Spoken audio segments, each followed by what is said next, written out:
AGI, locked and loaded, I ain't sighted. Welcome to our series, Verbalizing My Violence. This is where I take a gameplay, usually once a week, where I feel that there are lessons to be learned, first and foremost, for myself by rewatching and contemplating over what mistakes I made in the game and what can I do to avoid those mistakes in future gameplay? Now, of course, the battlefield is a very dynamic place, people moving everywhere, but usually there are three rules. The three rules for first person shooters are going to be knowledge of the map, then knowledge of spawns, and then knowledge of traffic flow. By knowledge of the map, you understand where is high ground, where is low ground, where certain lanes open, where certain lanes close, where if you open up a certain door, what do you see? If you make a left turn, what do you see? So on and so forth. That's knowledge of the map. Knowledge of spawns is where does the enemy spawn in at? And then knowledge of flow, after the enemy has spawned, what lanes do they like to walk in? And you'll find that usually 80% of the people, even 90% of the people, will take the same path. So here, I came across a tank. Reminds me the benefit and the importance of having teammates. If there were teammates that were dedicated, let's say, for example, we're all going to push C. I'm about to get sniped in a moment. We're about to push C. And when they came across that light tank, they was able to, uh, let's say, throw drill charges on the tank, which would stop the tank from shooting the APC, which is a very, very valuable vehicle. I could then have finished off the tank successfully. But unfortunately, without having like-minded people, you're just playing with pretty much 31 other strangers. Without having like-minded people on your team, it's hard to make those type of coordinated actions. So here I get executed, and this is part of the game. What I find interesting is that there was no indication that there was another person on the point. So the point was captured, the point turned blue. When somebody touches, the point turns yellow. But that didn't happen at any moment.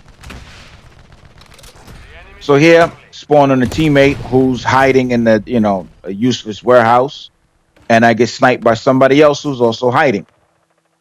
And this is going to happen again, maybe two more times. Again, the person is just there, not playing the objective, basically being a rat. Rat meaning you don't play the objective, you hide and you snipe. Those are the three characteristics or my definition of a rat. They don't play objectives, number one. Number two, they hide. And number three, they snipe. You're not going to find a rat with the SMG.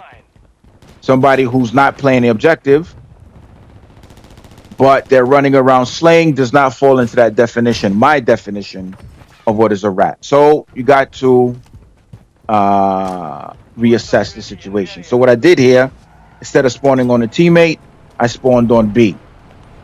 Now, spawning on that teammate with that person there, I would have to pretty much go dig that person out of that warehouse, and who knows how many lives it would take me in order to find them. So now I was able to cross and get closer to an objective once I spawned on B.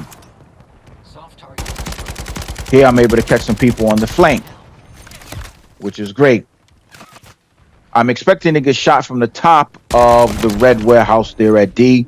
Somebody pushes over, and I'm able to catch another person transitioning from D towards B, and eventually I get shot from somebody at the crane close to the C flag. So as I can tell, as far as I can tell, there's only two people on my team. There may be more, but there's only two people on my team really playing and pushing the objective, which makes things difficult. Here I'm getting pecked, slowly getting shot by somebody, and I get killed by who? You'll see in a moment. The rat. Unbelievable. That they would be able to make that type of shot. This just goes back to the definition of the poorness in the design of the map. So transport helicopter over towards D, which is a super important vehicle, and I catch two people from the rear, and I get shot by two others, which brings me to a thought of what is it that makes a good player. Most people have a definition. The definition they have of a good player. Here it is: a person. What are you doing? Nothing. Here it is. The definition of a good player usually is defined, unfortunately, their definition comes to them from cheaters. They're the person who every game they're dropping a nuke, for example, 30 kills in a row. Or now they're able to call in a DNA bomb every game. That person usually is going to be cheating by reverse boosting, meaning that they're able to find low-level players.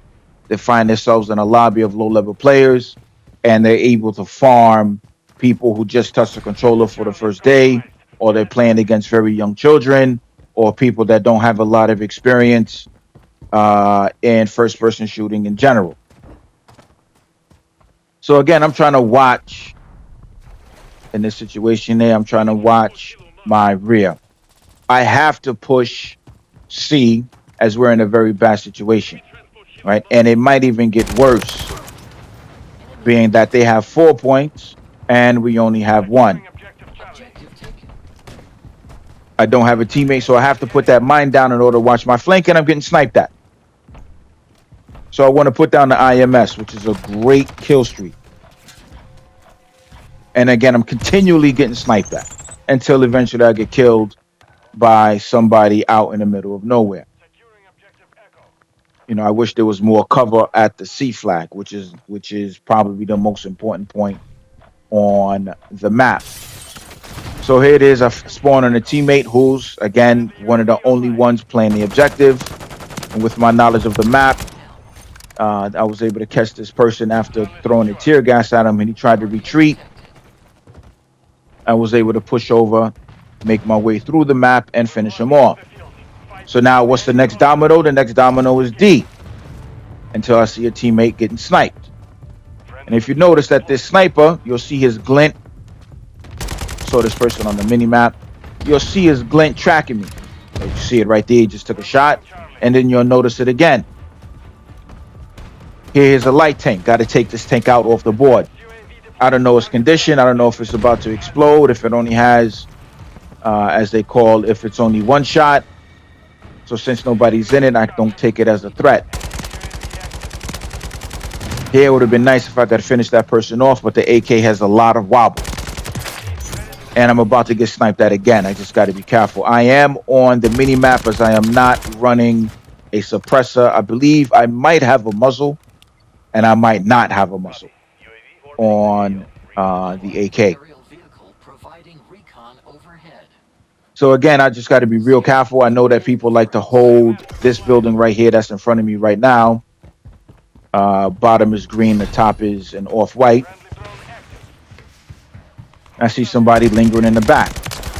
As I said, this is the building that people like to stay in. So now being that I got the jug, eventually I'm going to have to die in order to call it in, or at least reset the kill streaks.